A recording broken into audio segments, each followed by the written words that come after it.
GunninGamerz here. Got another great video for you in pilot log number 6. I know it's been a while since we've done one of these. We've been working on several things, most of which has been over on Twitch. So here before us today we have got a brand new, or I should say an old used plane, which is the Cessna 207. Now this is a third plane that I've bought in air hauler. And this one has a very special purpose. We probably won't be flying this one in too many videos or live streams, mainly because it's not one of our favorite A2A aircraft. This one's actually from Carenado, and it's a pretty decent model. It sells for I think around $30 or $40 regular price. I picked it up for I believe about $10 last fall when it happened to be on a sale. Now in our air hauler, this happens to be the first plane that I've actually bought and used, and we're out in Houston, Texas today. Now these things sell in air hauler for around $280,000 or something like that. I actually picked this one up for $185,000. It is at 64% as far as the condition in air hauler, so this one is going to require about $15,000 to get it up to 100%. It is still a heck of a bargain for $200,000. Now it looks a lot like a Cessna 172 from this angle, but when we turn it and look at it from the side, you see the real difference. It's basically like you cut the cab and glued another whole cabin right into the middle. It's basically like a passenger van with wings on it. It's a pretty big plane. The 172, you're getting about 160 horsepower. The 182, 230. This one would be about 300, I believe, on the older models, and the newer models are at 310, which I think this one is a little bit of a late model there. This thing's rated to haul around 1,500 pounds. In testing, I've been able to get it listed where it's hauling 2,000, so we'll have to see if it'll actually let us do that once we start doing the commodities, and we'll probably have to take some of the fuel out of the tanks. Now jumping inside this old bird, you can see she's pretty dirty. I mean, those seats are absolutely disgustingly dirty in this thing. It's been well used and abused, it looks like. There's scratches all over the side there. There's even scratches on the glass you can kind of see. Just dirty. Like they really need to take a steam cleaner to this thing. Kind of a little bit of wear and tear on some of the controls there, but that is really awesome as far as our immersion goes, because again, this is supposed to be a used aircraft. I bought it for a heck of a deal used, and I just couldn't pass it up. I've been kind of looking for one of these. Now again, we're out in Houston, Texas. I could have chose the option to have this thing ferried back to Kingman, Arizona. However, I chose not to do that because I wanted to go ahead and fly it myself. Now we've already taken the test, and I'm glad that I didn't record that day because you literally couldn't see from about 500 feet off the ground. Could not see out and see your wingtips. It was so foggy. So I just threw on the autopilot, breezed right through it. Took me 13 minutes. Super easy to do. We ended up passing perfect across the board, smooth landing, and got her done. So we're already tested. We're able to start hauling, but I want to get this thing out to Kingman. So let's go ahead and get it fired up and get it in the air. Alright, I've made sure that we're trim neutral. We're on left fuel tank here. We're going to crack that prop all the way forward, do our mixture and throttle just a bit. Parking brake is on, and let's go ahead and throw the starter on here. Starts right up. Not too bad, not too bad. Get her running nice and smooth.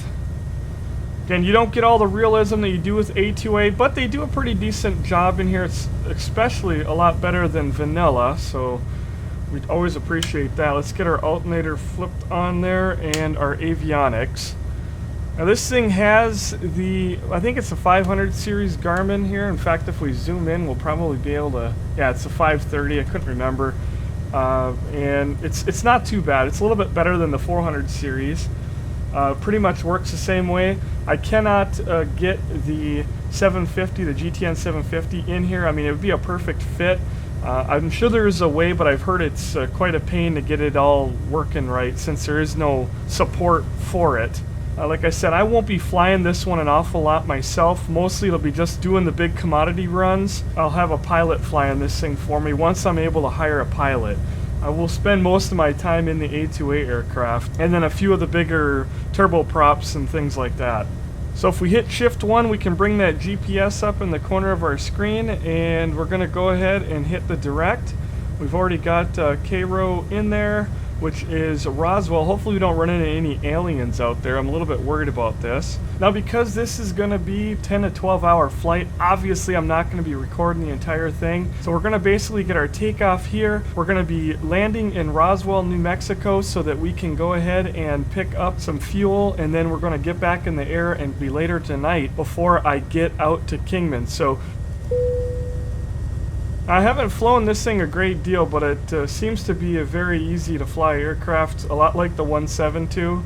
I am running the AccuFeel product from A2A, which does make this aircraft perform and you know, just feel a lot more realistic.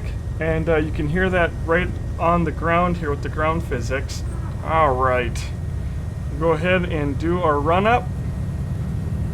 I don't think you actually will have problems with the magnetos in this aircraft. Left, right, everything is good. Flaps are up. We're trimmed for neutral. All right, strobe lights are on. And we are ready to go. I do get pretty massive frame drop in this area because we are in Houston. There's a lot of buildings and it's a big city. And so I'll be excited to kind of get the heck out of here.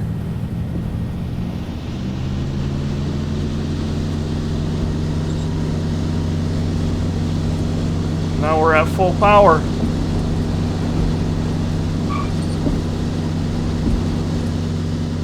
And rotate.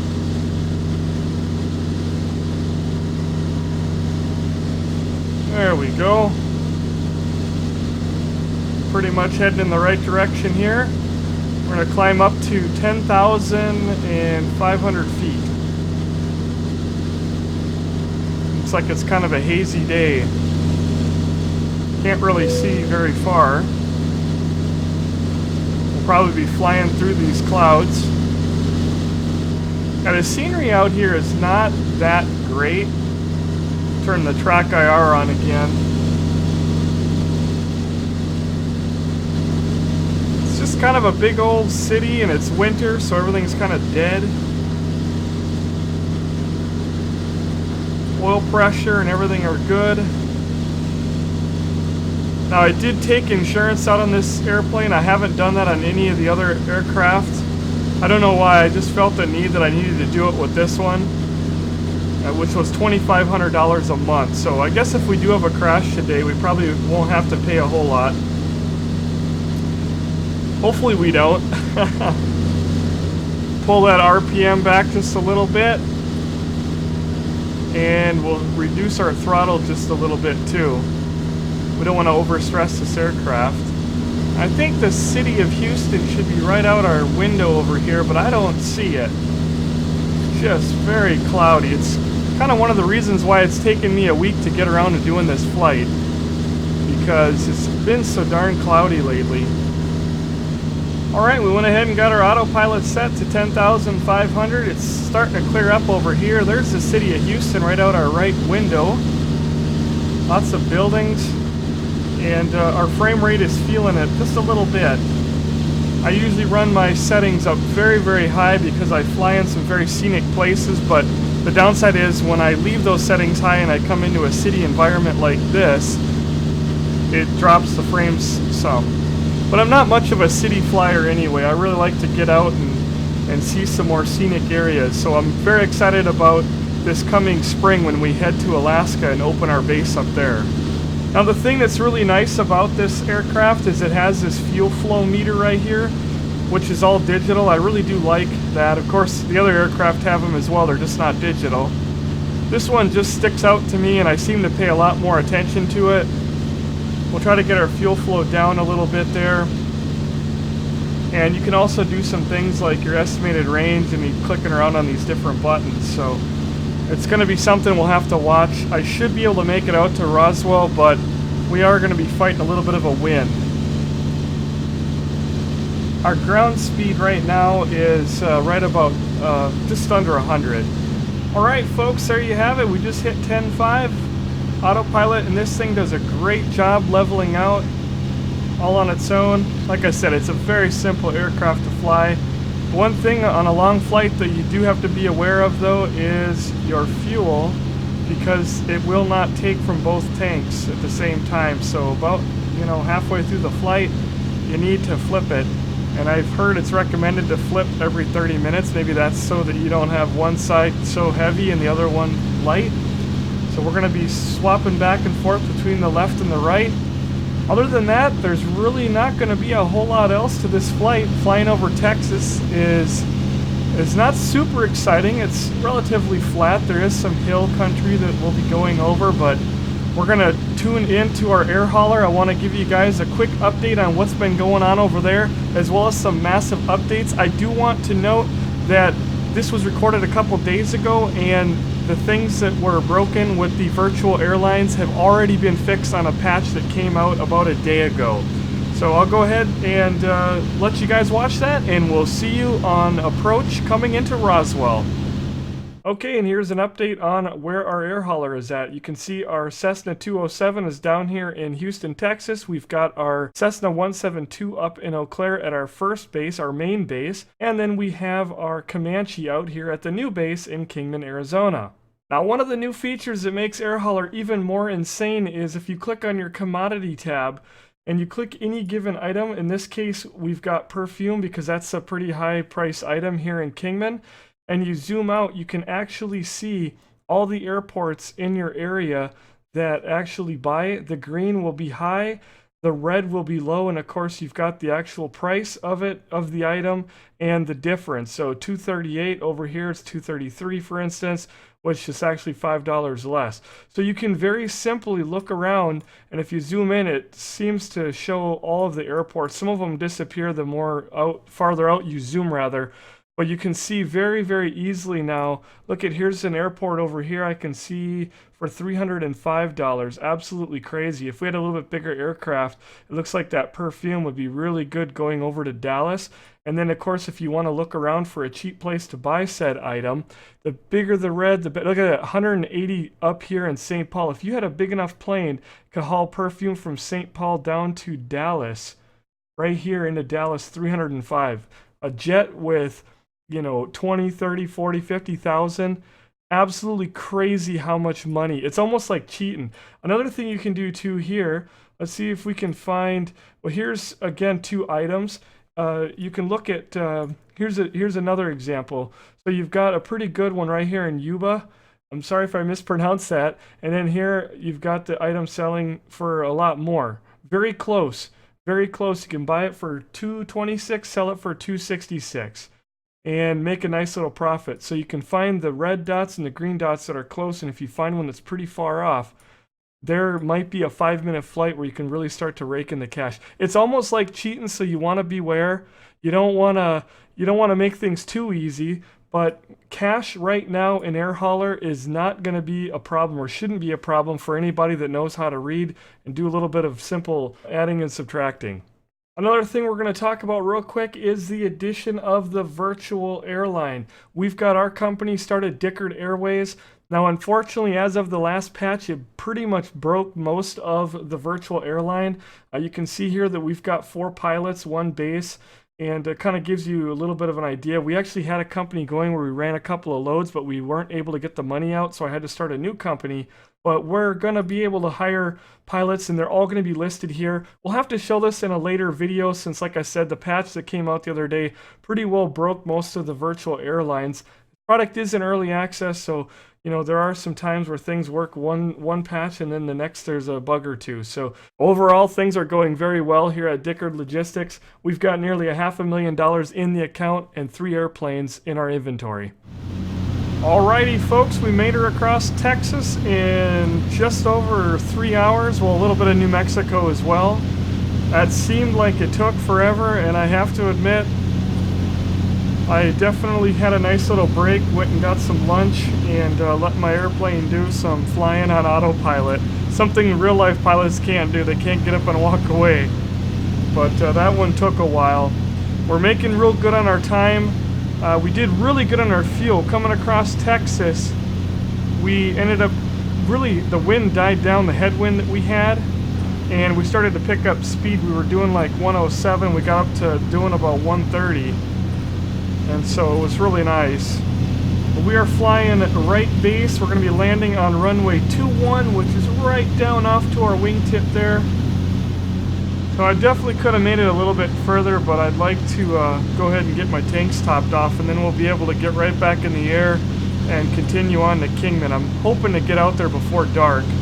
It does help that we are flying west quite a bit, so we're getting a little bit of extra daylight, about an hour. One thing I don't like about these Cessna is that when you're sitting and you're able to really see out the windshield, you're not able to see out your side windows so well. So it's really nice to have track IR, to be able to dip your head down like that. I didn't see any aliens yet, but we never know. We are in Roswell. I've been here one time in real life. I think it was back in the year 2000. And the whole town has a whole lot of alien themed stuff going on.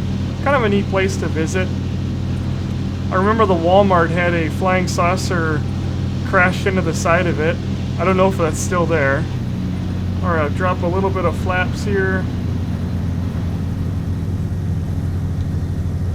Had to get slowed down a little bit there. We're kind of cranking on our speed. There's not really any wind on the ground. It's calm. A little bit of a gust of 5 knots, so nothing to worry about. Weather is absolutely gorgeous out here today. There's not a cloud in the sky, so that's been real nice.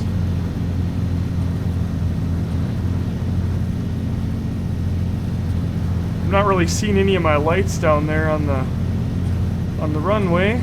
That's okay. I love that beautiful blue paint job that this thing has on the hood there, and the sun shining off of it and the scratches in the glass really makes it look realistic. So like I said, it's not too bad for a non-828 aircraft. Carenado has a lot of nice aircraft on their site.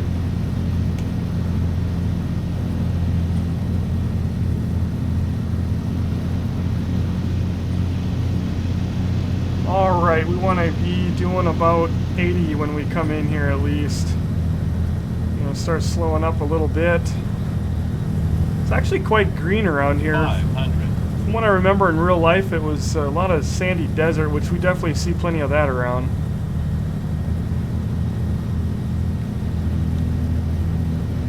Go 1 more degree on our flaps there. Alright.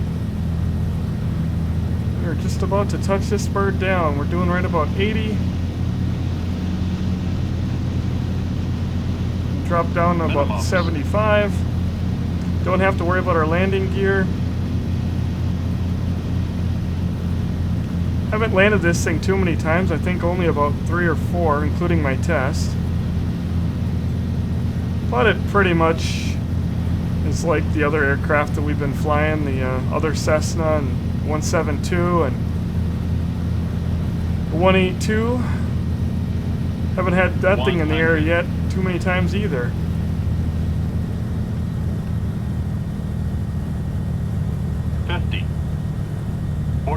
Alright, we'll pull back 30, that throttle. 20. 10. And flare. Whoop. There we go. Oh, chirpy. Nice smooth landing. I didn't get a greaser though. I don't really care. Got a smooth one. We'll take it. Whoa, holy cow. Can hear those tires a little bit there. I haven't really gotten on my brakes yet.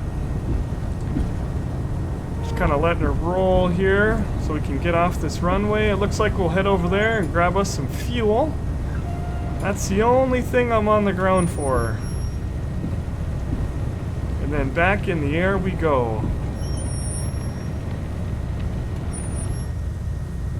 Alright, well, we're pulling up to a parking spot here, and I found a fuel truck, so that's going to work there.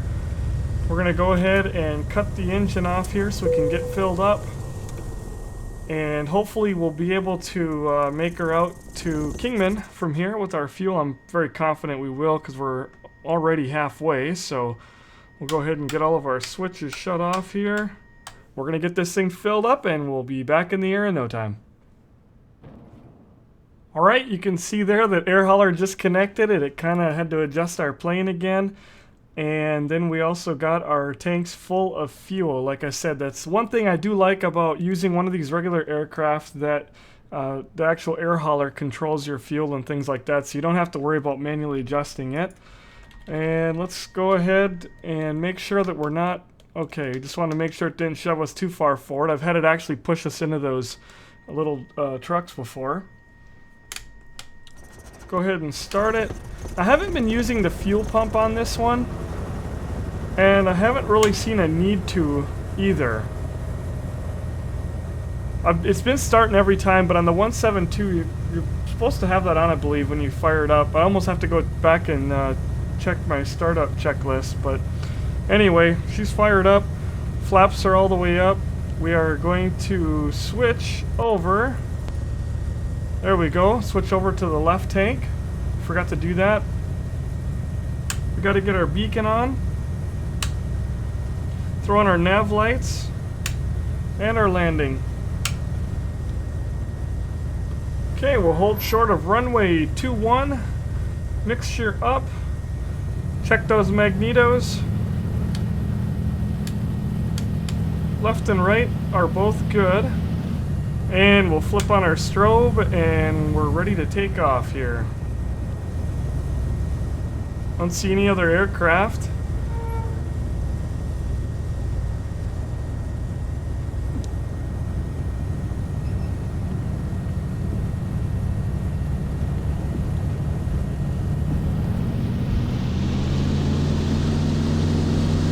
Slowly power up here.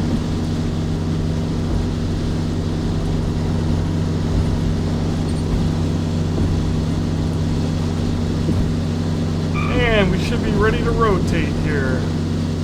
There we go. Started coming up off the ground again on me. This one always does a little hop. I'm going to have to get on a little bit quicker there. That's okay.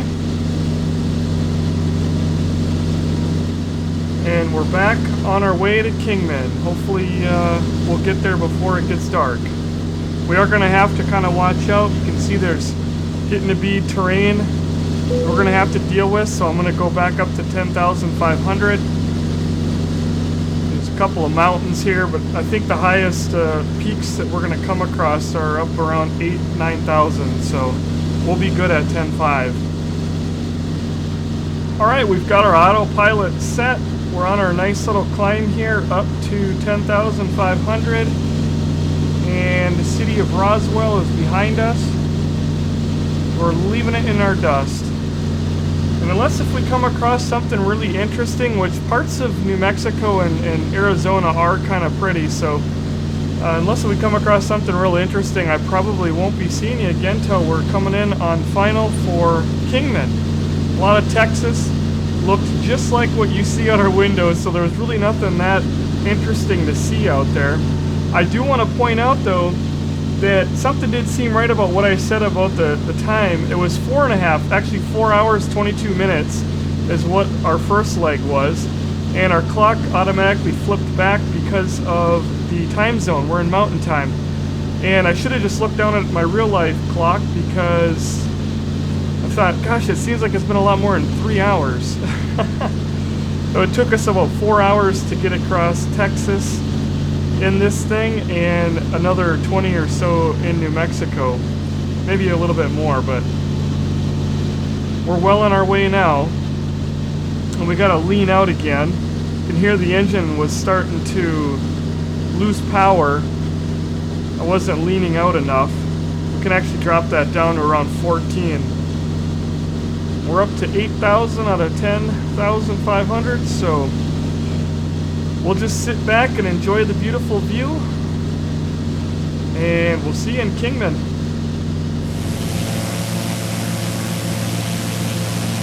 Well, folks, it's starting to get dark, but we are getting one heck of a beautiful sunset until a few clouds started rolling in. But we've been in flight for just a couple more hours here. We are not quite to the Arizona border, so we still got the entire state of Arizona to fly across. It's going to be a late one tonight. It has been a long day of watching this thing go. I couldn't imagine trying to record a video of this entire flight or even live streaming an event like this, but I do enjoy it, and it gives me some time to step away from the PC while this thing does its thing. I just enjoy the realism of having a one-to-one scale map and just being able to have it take quite a long time to be able to cover a distance like this. So I'm guessing that we've still got a few hours left. I honestly haven't, yeah, 3.5. So about 3.5 hours more to go. Well, it'll probably be about 8:30, 9 o'clock before we get out there tonight, so we'll have a nice nighttime landing in the Kingman, and that'll end a very, very long day of flying. Alright folks, we should have a very good thing in the distance showing up. It has been a long flight. It is about 8:45. It has been a very, very long day in the air. I'm very happy to see Kingman ahead of us, and the airport should be in the view here in just a few moments. We're going to start slowing this old bird down. Definitely has a nice lighting system in the cockpit with the red lighting, and the dash lights work very well. Overall, it's been a great aircraft to fly. Like I said, I know it's not a super exciting aircraft, and I won't really be doing any videos or probably really any live streams, maybe a couple here and there, but won't really be covering this plane too much. I didn't really buy it for the awe factor. It was more or less to really help us make some cash a little bit quicker. Like I said, I'll be able to get about double on here than what I can in the Comanche with all of that extra room. Now, so far our experiences out here in Kingman have been very good. We found some pretty good loads going from Kingman up to Las Vegas, which is about a 35-minute flight in an airplane like this. Basically, you can haul perfume up there and take, jewelry coming back to Kingman. If you're hauling 1,000 pounds, you're looking at about $74,000. Such a great feeling, though, to be able to get this aircraft on the ground out here. And as soon as I can hire a pilot for it, I certainly will.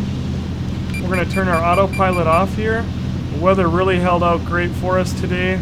Nothing to complain about there whatsoever.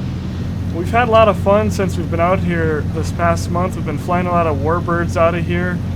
And we had a great flight just getting out here. As I spoke about earlier, it took us about 13 or 14 hours to fly out here in 2 separate days, which were all live streamed over on our Twitch channel. And that was coming from Eau Claire, Wisconsin. So it was a heck of a flight coming out here. And I would definitely love to do a couple more long ones like that on Twitch. This one would have just not been that great on the scenery, and like I said, this isn't as epic of an airplane as the Comanche is. Alright, here we go. We got a little bit of wind here that we're going to deal with.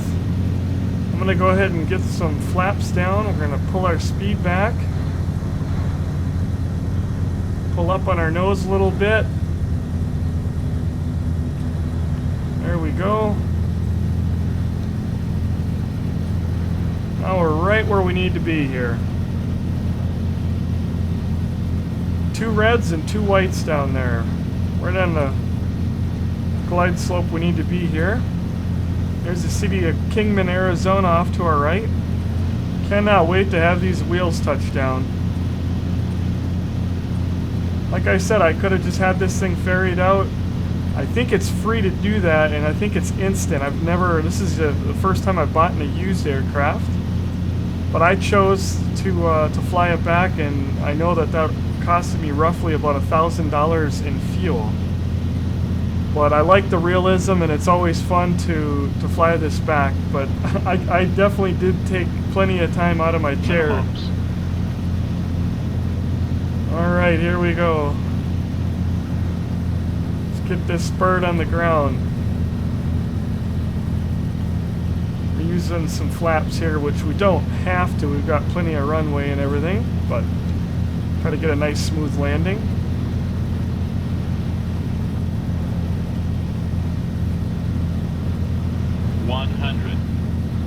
Should see our lights bouncing off the ground here. I've never flown this thing at night, so 50, 40, 30, 20. There we go. Whoop. We don't want to stall.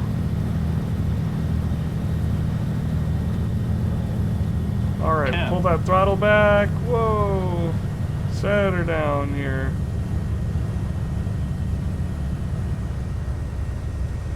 Why won't she come down? Oh my goodness. It's crazy. It's like we were hovering. Alright, guess we do got some wind issues there. Got an okay landing there, that's alright. It was fairly smooth enough. Could have landed this thing on a helicopter pad. Still not quite 100% used to this aircraft, so as far as having, you know, flaps down or not, I think I'd have been more comfortable in that situation with little or no flaps. But we'll go ahead and taxi off here. That was a great feeling to finally touch down, and I am beat for the day. Just coming up on the 9 p.m., so it's been, and add an hour onto that, it's been nearly 10 hours in the air. I think that was a bit much. Alright, and we're going to pull right up in front of the main building here. There should be a parking spot. Oh, it's right off to my right here. Well, that's alright. It can be a few feet off today. We'll go ahead and park her right there. And cut that engine. What a great feeling. Holy man. Alright, we finally made it out here. Well, it was good to know that we had our firefighters here on standby in case if we came in a little bit too hot. But it's great to finally get this thing to Kingman. Thank you so much for taking the time out of your day to watch this video. Make sure that you're following us on Twitter so you know when we go live on Twitch, where we're always doing lots more flying. We're going to be doing some exciting flights coming up here in the very near future. So I want to just again thank you for watching the video. Make sure you leave me a comment down below. Let me know what you think. Hit that like button on your way out, and until next time, take care.